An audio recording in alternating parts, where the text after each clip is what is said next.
গমের শীষ, ফাঁকা গমের জমি।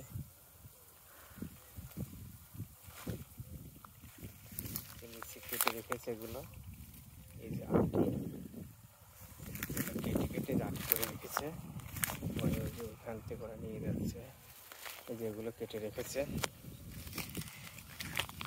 আর এইগুলো হলো জাটি। আর এই যে দেখুন ইঁদুরের বাসা, এই যে ইঁদুর এইখান থেকে কিন্তু এই যে গমগুলো কেটে কেটে নিয়েছে। এই যে গর্ত, ভালো করে দেখায় ইঁদুরের গর্ত। এই যে ইঁদুর মাটি নিচ্ছে, এই যে ইঁদুরের গর্ত,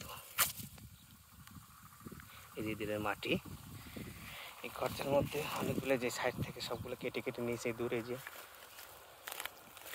যে জায়গা আর একটা যে গর্ত ইঁদুরের, এই যে ইঁদুরের গর্ত, এই দেখুন ইঁদুরের, এই যে ইঁদুরের গর্ত, ইঁদুর মাটি উঠায় রেখেছে। আর এই যেগুলো সব খড়কুটো, এই যে আমি আঙুলে দেখাচ্ছি এগুলো খড়কুটো, এগুলো নিচের অংশ। অনেকে এগুলো যে নিচের যে এই ডাঁটাগুলো আছে, এইগুলো অনেক সময় ঘরের ছাউনি হিসেবে ব্যবহার করতো, এখন কিছু আর করে না এগুলো। এখন তো টিনের এসব চলতে এসেছে। আগে এগুলোতে এখনও কিছু রান্না করে মানুষ ব্যবহার করে থাকে।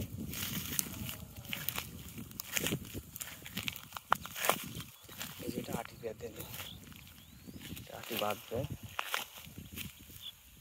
পেকে আছে দুটা গুগু পাখি।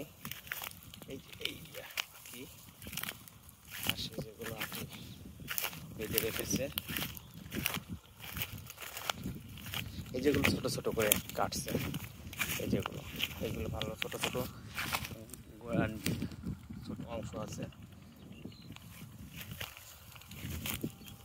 আর এগুলো ডাঁটাগুলো যে বড়, এগুলো ইউজ করতে পারবে, জ্বালানি হিসেবে ভালোভাবে ব্যবহার করতে পারবে। আর এই গরুকেও খাওয়ায় এগুলো।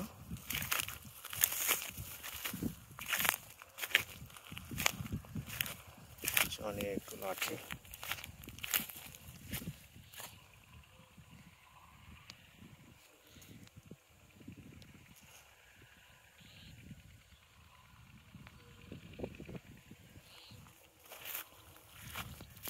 শাক আছে রাস্তার হয়ে গেছে।